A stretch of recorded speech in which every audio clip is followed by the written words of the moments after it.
Devant l'autel dédié à Saint-Joseph, vous pouvez invoquer un saint que la plupart d'entre nous ont connu vivant. Je parle du pape Jean-Paul II. Bertrand Lemaire, architecte à la retraite, infatigable paroissien de Saint-Laurent-sur-Sèvre, nous explique en quoi cette relique est particulière. Très particulière parce que c'est un petit peu la roublardise du secrétaire de Jean-Paul II, qui était le cardinal Dziwisz, et simple secrétaire pendant 27 ans de Jean-Paul II.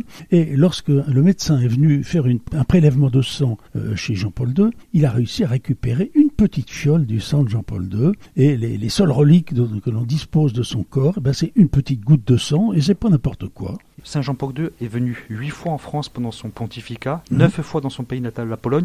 Il aimait la France. Il aimait beaucoup la France et je pense que la France doit lui témoigner de sa reconnaissance en ayant un lieu en France où l'on le vénère plus particulièrement. Alors il est allé à Paray-le-Monial, chez Sainte-Thérèse de Lisieux, et moi je pense que c'est à Saint-Laurent-sur-Sèvre, étant donné la grande affection que Jean-Paul II avait envers Saint-Louis de Montfort depuis son adolescence, il avait le traité de la Rédemption dans sa poche jusqu'à son dernier souffle au Vatican. Parlez-nous de cette relique, là on est juste devant. Comment on peut la définir en fait pour nos auditeurs? Définir, c'est une simple petite goutte de sang qui se trouve enchâssée dans un cadre ancien et un petit ostensoir qui est à l'échelle de cette goutte de sang, et en dessous il y a ses armes avec Totus Tuus qui est la devise donc de Jean-Paul II, et puis en graphisme bien sûr il y a la traduction de cette devise Totus Tuus avec les armes de Jean-Paul II, et puis il y a à côté d'ici son fauteuil, quand il est venu ici le 19 septembre 1996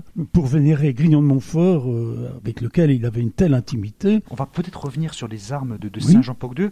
Totus Tuus, il y a un rapport avec la devise montfortaine d'ailleurs. Absolument, c'est pris d'un paragraphe du traité de la vraie dévotion, Totus Tuus Maria, c'est ce que voulait Jean-Paul II, et puis l'héradiste du Vatican lui a dit non, Maria c'est trop, alors il s'est contenté de Totus Tuus, mais tout le monde rajoute Maria, tout à toi Marie, et puis son arme bien sûr c'est une simple croix avec M sous le bras gauche de la croix. On va peut-être s'attarder un instant sur notre gauche, le siège depuis lequel il a célébré les vêpres en septembre 1996, ici à la basilique Saint-Laurent. Vous nous racontiez en préparation, il a une petite anecdote. Une toute petite anecdote. Jean-Paul II était malade lorsqu'il est venu ici, il avait une menace d'appendicite paraît-il. Et le Vatican avait donné les dimensions exactes que devait avoir le fauteuil, et hélas il a 7 ou 8 cm trop haut, et ce qui provoquait des douleurs importantes pour le pape. Il a donc prononcé son homélie debout. Mais c'est une toute petite anecdote, l'homélie était très belle quand même.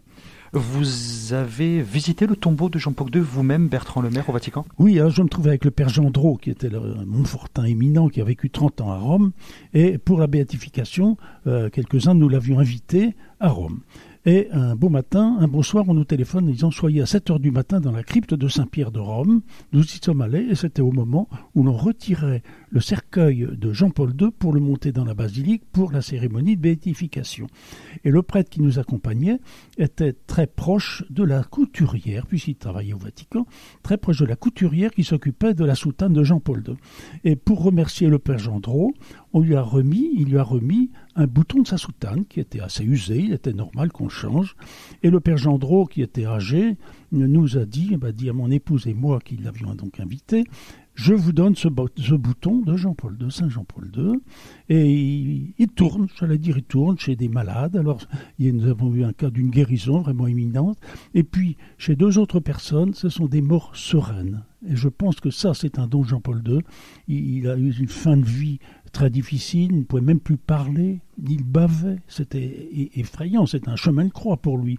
Eh bien, cette sérénité qu'il a réussi à tenir, il la transmet aux gens qui portent cette relique. Saint Jean-Paul II, sa goutte de sang qui est ici à Saint-Laurent-sur-Sèvre, elle est en dessous, une statue de Saint-Joseph. C'est très important dans le choix. Il fallait trouver dans la basilique un endroit, et on a dit on va le mettre dans l'église, dans l'autel qui est à la droite de l'autel principal.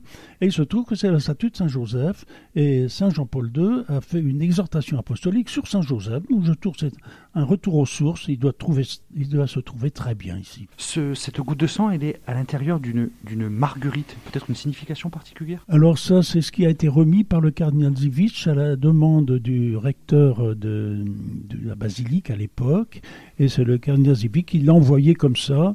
Il en a peut-être distribué quelques-unes dans le monde, mais je ne peux pas savoir exactement. En tout cas, la présentation est très, très belle. C'est au centre d'une marguerite. Bertrand Lemaire, un mot pour finir sur cette relique de Saint Jean-Paul II?